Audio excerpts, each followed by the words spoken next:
안녕하세요.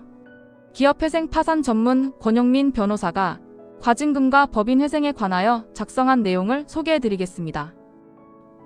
법인회생에서 과징금이 어떤 채권으로 취급되는지, 신고 누락 시에도 면책되지 않는지, 그리고 회생계획에서 감면이 가능한지가 핵심입니다.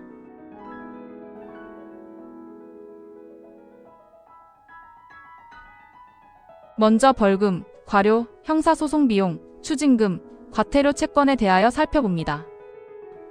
원칙적으로 회생 개시 전의 원인으로 발생한 벌금 등 채권은 회생채권입니다. 따라서 벌금 등 채권도 회생채권이라면 개별 변제금지 원칙이 적용됩니다. 그러나 채무자회생법 제140조 제1항은 회생 절차 개시 전에 벌금 등 청구권에 대해서는 회생계획에서 감면 등 권리에 영향을 미치는 내용을 정하지 못한다고 규정합니다. 또 제251조는 회생계획인가가 있으면 원칙적으로 채무자가 회생채권에 대한 책임을 면하지만 방금 말한 제140조 제1항의 청구권은 예외로 면책되지 않는다고 단서를 둡니다. 그래서 벌금 등 채권은 일반적인 회생채권과 달리 첫째, 신고가 누락돼도 실권되지 않고 둘째, 회생계획으로 감면할 수도 없으며 셋째, 의결권도 부여되지 않습니다.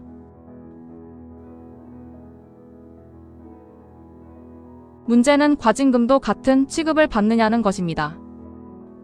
과징금은 행정법상 의무를 위반했을 때 부과되는 금전상의 제재입니다. 과태료와 비슷해 보이지만 법적 성질과 회생 절차에서의 처리 방식은 다를 수 있습니다. 과징금은 공정거래법, 식품위생법 같은 개별법에 흩어져 규정돼 있습니다. 첫 번째 쟁점은 과징금 청구권이 회생채권이냐입니다. 대법원은 회생 절차 개시 전에 과징금 부과의 대상이 되는 의무위반 행위 자체가 이미 성립했다면 부과 처분이 개시 전이든 개시 후든 그 과징금 청구권은 회생채권이라고 봅니다. 두 번째 쟁점은 그렇다면 과징금 청구권도 벌금 등 채권의 경우와 같이 채무자회생법 제140조 제1항, 제251조 단서의 보호를 받느냐 하는 것입니다. 즉, 신고 누락돼도 면책되지 않고 회생계획으로 감면도 못하는 그 벌금 등의 특별한 예외에 해당하느냐는 것입니다. 대법원은 여기서 선을 긋습니다. 채무자회생법 제140조 제1항과 제251조 단서는 예외를 정한 규정이고 대상이 되는 청구권을 한정적으로 열거하고 있는데 그 열거 목록에 과징금은 포함되지 않는다는 것입니다. 따라서 대법원은 과징금은 성질이 제재금이라 하더라도 법이 열거한 벌금, 과료, 형사소송 비용, 추징금, 과태료와 달리 채무자회생법 제140조 제1항, 제251조 단서의 적용 대상이 아니라고 보았습니다. 결국 과징금이 회생채권인데도 채권 신고를 하지 않은 채 회생계획이 인가되면 원칙 규정인 제251조 본문에 따라 그 과징금 채권은 면책되어 소멸합니다.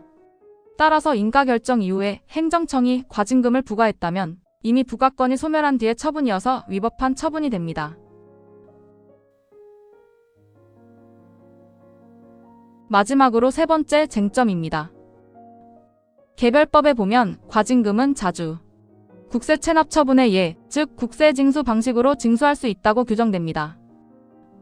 그러면 채무자회생법 제140조 제2항, 제3항이 적용되어 징수유예를 하기 위하여 징수권자 의견이나 동의가 필요한지 문제가 됩니다.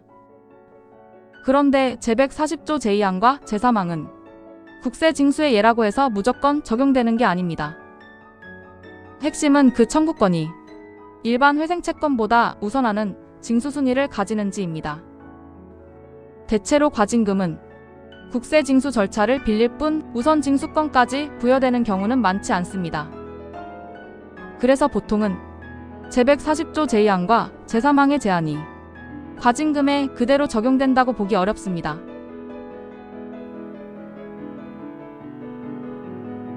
결론입니다.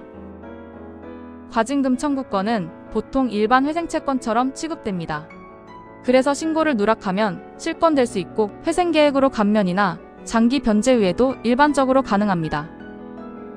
지금까지 기업회생 파산 전문 권용민 변호사가 작성한 과징금과 법인회생에 관하여 내용을 소개해드렸습니다.